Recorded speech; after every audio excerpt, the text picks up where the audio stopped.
national. Alors, ce qu'on suit également, c'est la remontée pour essayer de trouver l'origine de la transmission, parce que c'est un élément qui peut donner pas mal de réponses. Donc c'est très très important. Il se trouve que la piste la plus sérieuse, elle mène à l'Argentine, et plus précisément à une ville que vous connaissez pour des raisons télévisuelles principalement. Il s'agit d'Ushuaia. On est à l'extrême sud de l'Argentine, et cette piste, Feni Wegscheider, la remontée.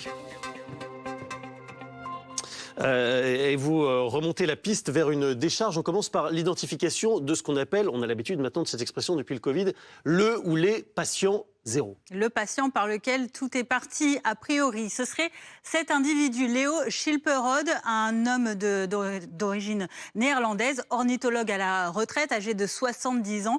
Il est donc décédé le 11 avril dernier à bord du bateau de croisière MH Ondus. Son épouse, avec qui il était parti également, est décédée, elle, 15 jours plus tard. Voici le parcours que ce couple a suivi lors de ce trajet, notamment donc de ce voyage en Amérique du Sud. Ils sont arrivés fin novembre en Argentine, ici, avant de faire un tour en Amérique du Sud de plusieurs mois. Ils sont allés un peu au Chili, au début janvier. Ensuite, ils ont traversé, ils sont allés sur l'autre côte, du côté de l'Uruguay. C'était mi-mars, avant de redescendre. Vous le voyez ici, le 27 mars en Argentine. Ils ont visité la décharge dont on va parler tout à l'heure à Ushuaia. Et ils ont embarqué le 1er avril, quelques jours plus tard, à bord donc, du MV Ondus pour une croisière qui les a menés donc, ici en mer. Et le 6 avril, donc, Léo décède, non, il manifeste les premiers symptômes et il décède le 11 avril ensuite.